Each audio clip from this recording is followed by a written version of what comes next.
यह बात 1954-1955 के करीब की है।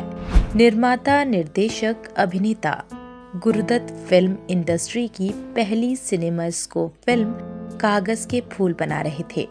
एक सीन में उन्हें एक्स्ट्रा कलाकारों की जरूरत पड़ी। एक्टर सप्लायर ने तुरंत कई एक्टर पेश कर दिए। गुरुदत्त हर काम बारीकी से करते थे। फिल्म की कथा वस्तु, पृष्ठभूमि, संगीत और पात्रों से लेकर एक्टर तक का खुद ही फाइनल करते।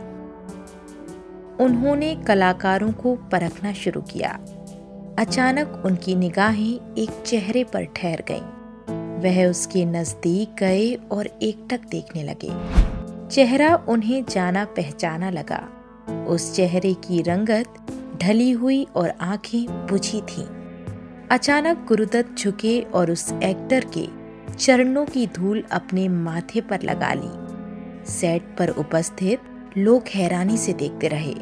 किसी को समझ नहीं आया कि ये क्या हो रहा है, वह व्यक्ति कौन है और गुरुदत्त ये क्या कर रहे हैं। फिर पता चला कि वह एक्टर अपने ही वक्त के मशहूर अदाकार मास्टर निसार थे, जिन्हें फटे हाल देखकर भी गुरुदत्त की आंखों ने धोखा नहीं खाया। मास्टर निसार भी गुरुदत्त की इस हरकत पर हैरान रह गए। उनका गला भर आया, आंखों में आंसू तैर गए, शब्द होठों पे रुक गए। उन्होंने गुरुदत्त को सीने से लगा लिया और दोनों को गले मिलते देख पूरे सेट पर सन्नाटा छा गया था। गुरुदत्त ने मास्टर निसार से कहा कि मैं आपको कभी भूल ही नहीं सकता। एक समय फिल्म इंडस्ट्री में आपका एक छत्र राज था। आपकी जगह एक्स्ट्रा कलाकारों में नहीं बल्कि इस कुर्सी पर है। कहते हुए गुरुदत्त ने उन्हें अपनी कुर्सी पर बिठा दिया।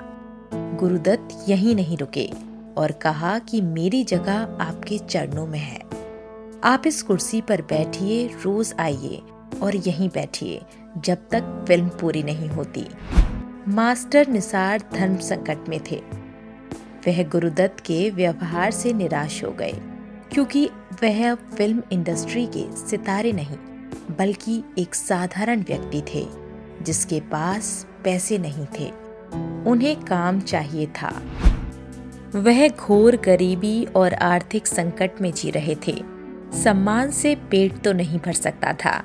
उन्होंने गुरुदत्त से कहा कि मेरे लायक कोई दूसरा काम हो तो दे दो।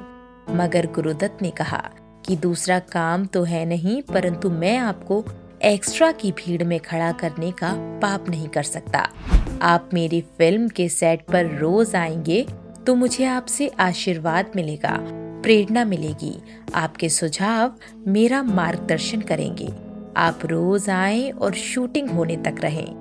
जब तक फिल्म पूरी नहीं हो जाती पारिश्रमिक लेकर जाएं। यह सुनकर मास्टर निसार फूट फूट कर रोने लगे। वह गुरुदत्त के पैरों में गिर पड़ना चाहते, मगर गुरुदत्त ने उन्हें संभाल लिया।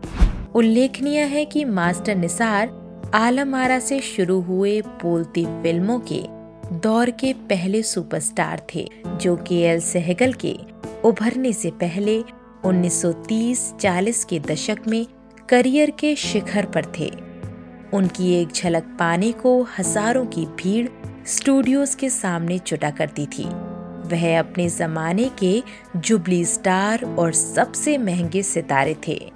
उन्होंने 4 शादियां की और उनके रोमांस के किस्से भी चर्चित हुआ करते थे। अच्छे दिनों में वह पूरी शान और शौकत से रहते थे। नतीजा यह था कि जब फिल्में मिलना बंद हुईं, तो बुरे दिन आ गए।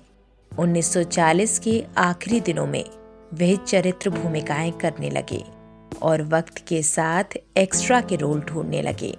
हालांकि बीच बीच में इंडस्ट्री के कई दिग्गज मास्टर निसार को भूमिकाएं देकर उनकी मदद करते, परंतु ऐसे बुरे दिन भी आए कि उन्हें भीख मांगकर जीवन गुजारना पड़ा।